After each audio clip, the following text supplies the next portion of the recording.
Goeiedag geliefde disipel van Jesus en baie welkom by nog 'n episode van In Jesus Bybelstudie. Hier is episode 12 van ons reeks wat ons noem Geloof wat berge verskuif. Maar voordat ek vandag met hierdie Bybelstudie begin, wil ek net vir elkeen wat in ons bediening betrokke is, net sê verskriklik baie dankie. Dankie dat jy na hierdie boodskappe luister en dat jy daarna kyk en dankie dat jy finansiëel in ons bediening betrokke is. Ons waardeer dit so. Dis julle wat finansiëel in ons bediening insaai, maak dit vir ons moontlik om hierdie boodskappe uit te stuur. En dankie ook vir elkeen wat vir ons bid. Sonder God se leiding en God se krag en God se voorsiening kan ons onmoontlik doen wat ons doen. So ons is so dankbaar vir elkeen wat op 'n manier in ons bediening betrokke is. Weet net dat ek en Ina bid ook vir julle. En dat God julle ook sal ryklik voorsien en dat hy vir julle 'n 100voudige oes ook op julle gebede en op julle finansies en in julle betrokkenheid in ons bediening sal gee. Nou ja, kom ons gaan verder met ons Bybelstudie vir vandag. En ons is besig met Markus 11 vers 22 tot 24 en ek dink jy kan hom dalk al uit jou kop uit opsê, maar ek wil ons aanhou herinner aan hierdie vers want dis ons fondasie. Markus 11, Johannes 14, Markus 4, vers 20, wat ons wil hê moet ons fondasie wees, en dit moet wees waarby ons wil uitkom. Ons wil hierdie goed sien gebeur in ons lewens, in ons elke dag lewens, nie net Sondagoggend as ons in die kerk is nie. Maar ek dink jy sal my saamstem, waar ons die krag van God se woord nodig het in ons lewe, waar ons die krag en die lewe van die Heilige Gees in ons lewens nodig het, dis Maandag tot Saterdag. Daar waar die tek die teer slaan, daar waar ons by die werk is, waar ons tussen ons familie en vriende is, dis daar wat ons wil sien dat God se woord werk. En veral skrifte soos hierdie, want ek wil hierdie sien, realiseer in my lewe. Ek strek my uit daarna, dat ek sal sien dat elke berg waarmee ek praat, sal skuif. Dis vir my 'n absolute doelwit. En ek hoop jy begin al saam met my inkoop op hierdie, dat Jesus het hierdie gespreek, en as hy dit gespreek het, is dit vir my 'n moontlikheid. As hy dit vir my beloof het, dan moet dit eintlik deel vorm van my lewe. Hy sê in vers 22, julle moet geloof in God hê. Want voorwaar ek sê vir julle, dat elkeen wat vir hierdie berg sê, hef jou op en werp jou in die see, en nie in sy hart twyfel nie, maar glo dat wat hy sê sal gebeur, hy sal verkry net wat hy sê. Johannes 14 vers 12, waar Jesus vir ons sê, voorwaar ek sê vir julle, die 2020 vertaling sê, amen, ek sê vir julle, wie in my glo, die werke wat ek doen, sal hy ook doen, en hy sal groter werke doen as dit, omdat ek na die Vader gaan. En dan leer Jesus ons in Markus 4, dat sy woord saad is, en dat sy woord, hierdie saad, het altyd 100voudige potensiaal. Dis altyd waarvoor hy hierdie saad gee. As jy vandag na hierdie boodskap luister, het die woorde wat ek vir jou gee vandag uit God se woord uit, het 100voudige potensiaal. Geliefde van Jesus, jy moenie hierdie mis nie. Dit wat jy vandag hoor, het 100voudige potensiaal. Dis wat ek en jy daarmee maak, wat gaan bepaal, wat gaan ons ervaar in ons lewe. Hy sê in Markus 4 vers 20, en dis hulle by wie in die goeie grond gesaai is. So dis waarmee ons besig is, ons wil ons harte voorberei, want hierdie goeie grond is ons hart. Ons wil ons hart goeie grond maak, sodat hierdie saad van die woord 30voudig, maar 60voudig, maar 100voudige oes kan oplewer in ons lewens. Dis waarna toe ons uitstrek. Want dan is ons besig om na goedjies te kyk, wat maak dat hierdie woord nie sy 100voudige potensiaal in ons lewe kan bereik nie. Daar's nie fout met die woord nie. Hebreërs 4 vers 12 sê vir ons, hierdie woord is kragtig en hierdie woord is lewendig. Daar's niks fout met die woord nie. Hierdie woord het 100voudig potensiaal. Maar daar's dinge wat ek en jy kan doen, wat hierdie potensiaal van die woord verstik. En ek gaan nou nie weer deur alles gaan nie, maar ons is op die oomblik besig in vers 18 en 19 waar Jesus vir ons sê, en hulle by wie in die dorings gesaai word, is hulle wat die woord hoor en die sorge van hierdie wêreld. Dis vir ons in episode 11 was, het ons gekyk na hierdie sorge van hierdie wêreld en die verleiding van die rykdom en begeerlikhede in verband met ander dinge kom in en verstik die woord. En dit word onvrugbaar. Die sorge, ons bekommernisse, ons worries kom en verstik die woord. Geliefde van Jesus, as ek nou hierdie kyk, dan sê Jesus vir my, ek en jy het beperkte hoeveelheid vermoëns van dinge waarop ons kan fokus. Ons het beperkte vermoëns van dit wat ons kan na kyk en dit wat ons kan hanteer in ons lewens, in ons, veral in ons siel, in ons denke, in ons emosies en in ons harte. Daar's net soveel. En Jesus wil vir my en jou op 'n plek kry waar ons hart, ons hierdie grond van ons hart voorberei, waar ons van hierdie goed ontslaa raak wat besig is om te beklei vir die voedingsstof van God se woord. Die eerste een wat ons na gekyk het in vers 19 die laaste keer was bekommernisse, sorge. En hy sê gooi hulle op my want ek sorg vir jou. Dan sê hy vir ons vandag die verleiding van die rykdom. Ek wil hê jy moet mooi luister na hierdie woord, die verleiding van rykdom. God het nie 'n probleem met geld nie. God het nie 'n probleem daarmee dat mense ryk is nie. Maar daar's 'n verleiding van rykdom. Ek wil dalk net hierdie ingooi terwyl ons besig is om te praat oor rykdom. Hoeveel geld is te veel? Wanneer is geld te veel? Wanneer is rykdom te veel? Jy weet, vir party mense kan R100 rykdom wees. Vir ander mense is R1000 rykdom. Vir ander mense is R50,000 rykdom. Vir party mense is 5 miljoen eers rykdom. Vir ander mense is 5 miljoen niks. Vir hulle is 200 miljoen rykdom. Maar wanneer is rykdom te veel? En Bill Johnson het vir my hierdie mooi ding geleer. Hy het eendag gesê, rykdom raak te veel wanneer my vertroue oorskui van Jesus na my rykdom. Wanneer ek begin om my vertroue in my rykdom te sit, dis wanneer rykdom te veel is. Dis wanneer daai rooi ligte by my moet aangaan en sê, pas op, Mammon is besig om jou baas te word. Jesus leer ons hier van in Matteus 6, wanneer hy met die bergpredikasie met ons praat, en dan sê hy vir ons hier van vers 24 af, niemand kan 2 here dien nie, want of hy sal die een haat en die ander lief hê, of hy sal die een aanhang en die ander een verag. Jy kan nie God en Mammon dien nie. Jy kan net een dien. Jy kan net een Here hê, en ek en jy moet kies, gaan dit God of geld wees? Maar hoor hierso, hy sê vir my in die volgende vers, hoekom is ons geneig om geld ons God te maak?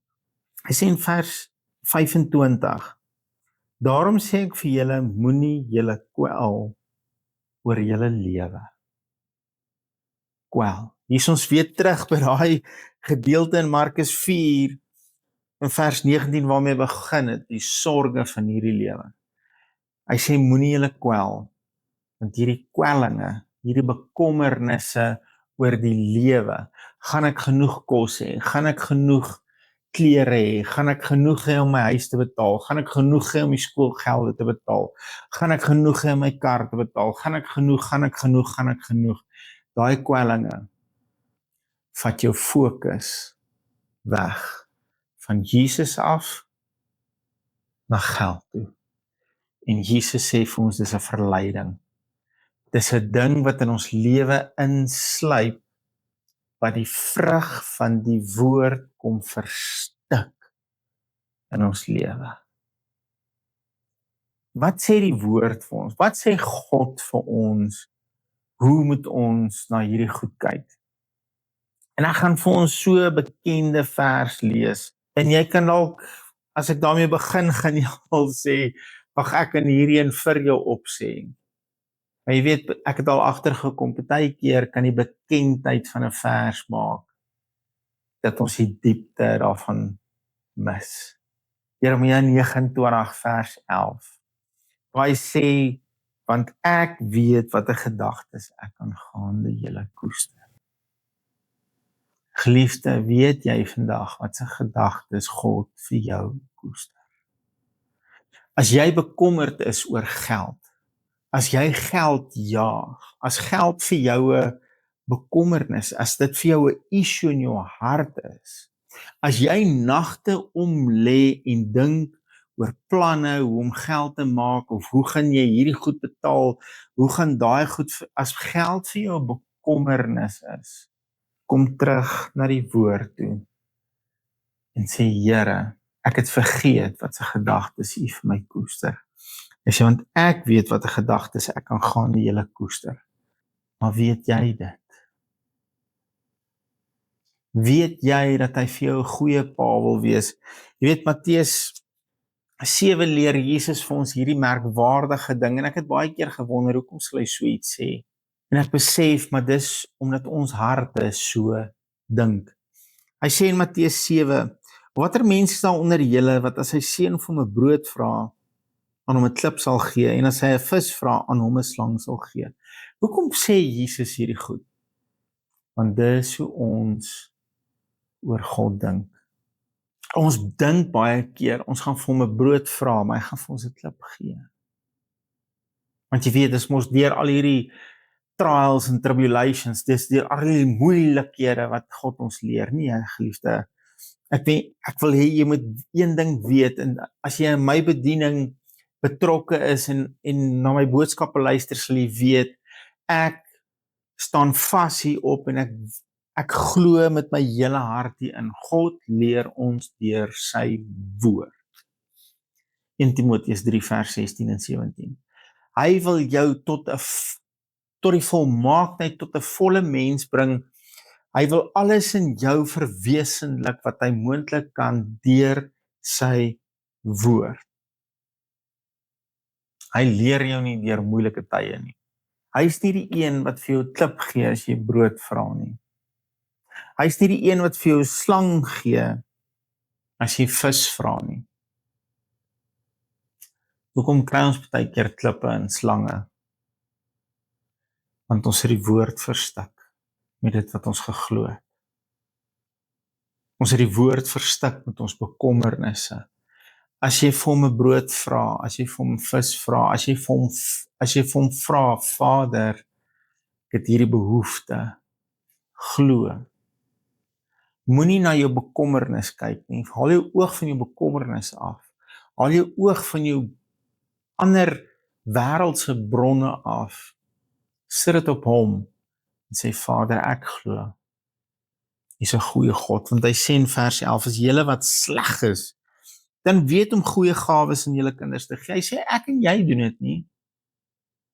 Ek het nog nooit as my kind vir my brood gevra het, vir hom botter op 'n klip gesit en vir hom gesê, kou bietjie, ek wil jou tande skerp maak, of jou tande stomp maak, of jou leer om hard te kou, of ek wil jou iets leer, dat jy iets van my liefde kan leer, wanneer jy jou tande breek op hierdie klip nie. Nee man, ek en jy doen dit nie. Hoekom dink ons pa sal dit doen?